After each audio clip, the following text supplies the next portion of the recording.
But when was the most recent one? That certainly is included in the list of big ones. Well, I would say probably the last one occurred on the cusp of Aries Pisces. And it caused worldwide collapse of Bronze Age civilizations. Well, I've got a chart coming up here. See, what we now recognize, here we go. Here's the same wheel, only I've got some dates inserted. Okay, let's see if I can get back. Okay, there we go. I'm putting us right here. I'm putting this at the present. This represents, that line there represents, time is it?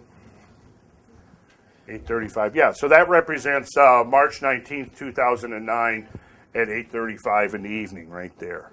Okay. So it also represents 25,920 years ago. Now, over the last 12,960 years, the vernal equinox has moved from here right around to there. Okay, if we were to back the whole cycle up 26,000 years, well, we'd be back, everybody would be singing, "This is the dawning of the age of Aquarius." Back then, all of the Neanderthals. Because, you know, that's where that song came from, actually. Actually, we moderns were around 25,920 years ago. Now, look at this. When we go right here to the cusp of Aries Pisces, 4,320 years ago, this represents the collapse of Bronze Age civilizations. Right there. And something happened that perturbed the climate considerably. Also, right here at 6,480, there was a major climate perturbation that occurred.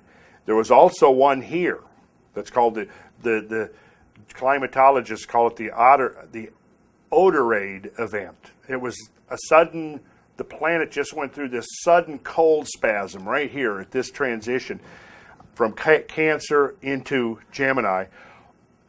Going into the age of Leo, when we back the clock up, when we get back to right here, we're back in the Ice Age. When we're in Scorpio right here, if you went north of here to the Ohio River, border of Kentucky and Ohio, you'd be standing at the edge of an ice mass that would be bigger than the one that now covers the South Pole. That's how drastically different it was. I'm going to show you a graphic of it in a second.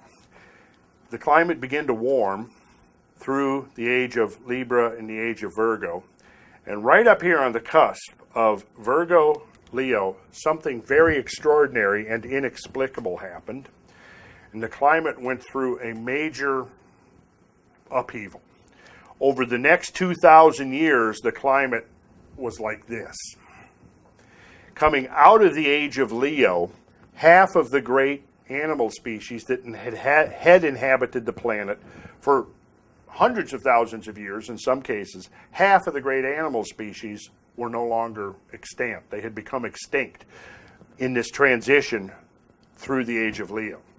We've all heard of the woolly mammoths, right? Mastodons. You know what a mastodon is? I know it's a heavy metal band, but before the heavy metal band, there were mastodons that roamed North America, unglaciated North America, including Georgia. There were 4 species of elephants in North America up to this point. There was saber-toothed cats, there were giant lions, there were giant cave bears, there was the short-faced bear, whose shoulder height could be up to 8 feet off the ground. Fast-running predator, probably the most formidable predator of the Ice Age. But the list goes on and on and on. There was these incredible fauna of animals going into the age of Leo. Coming out of the age of Leo, they're gone. Erased from the face of the earth, completely gone, without a single progeny left to perpetuate the species. About 130 species of animals over 100 pounds in body weight. To put that in perspective, that's roughly the same number of species of large mammals over 100 pounds in body weight that inhabit the earth today. So essentially, the number of large animal species got halved during the age of Leo. if we look within the zoological record for mass extinction events, and I certainly believe that the loss of species, which is a function of the loss of habitat, which is a function of these sweeping climatic and environmental changes, that mass extinction of the age of Leo was the worst mortality event on Earth of the last 5 million years. That's how come mastodons had been around for 5 million years. Right here. Collapse of Bronze Age civilizations right here. How many of you are familiar with some of the, who is the, Linda, you probably know, the anthropologist, Gimbutas, what's her name? She's done all the work on the goddess era of Gemini, that period, Gemini and Cancer. I don't remember, but... What is her name? I need to get some of her stuff in here because what she came up with is quite relevant to all of this. But she noticed that during this period from around 6,500 years ago to about 10,000 years ago, she couldn't find in the cultures, the so-called Stone Age cultures of Europe that she was studying, she could not find artifacts associated with war. War technology shows up here in the age of Taurus. Well, it's interesting that during the, other than that cold spasm that occurred here, Cancer and Gemini was a very warm, balmy period of time immediately post-Ice Age. I also suspect that human population, humans obviously didn't go extinct because we're having this meeting tonight. However, a change that would wipe out half of the great animal species of the planet could not leave the human species unaffected.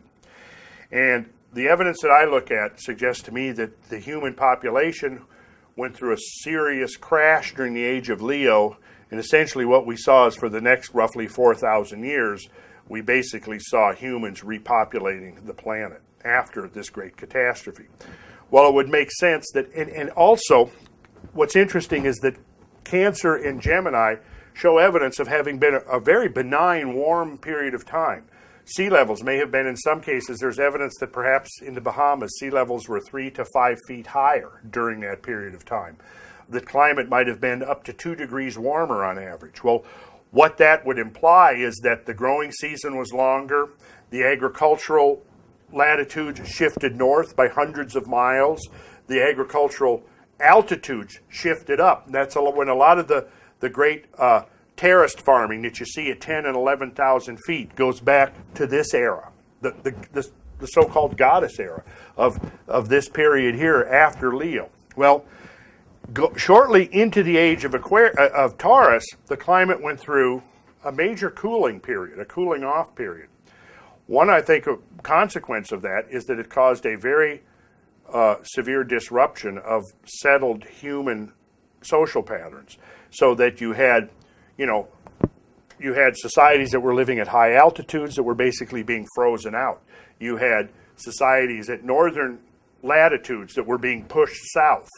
You had a contraction of the growing season, which created shortages of food.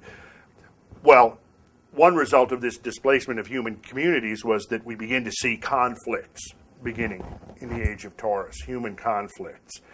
And then, of course, what we see is that the human population fluctuated back and forth through the next ages. There was a major collapse right here, around 4,300 to 4,400 years ago.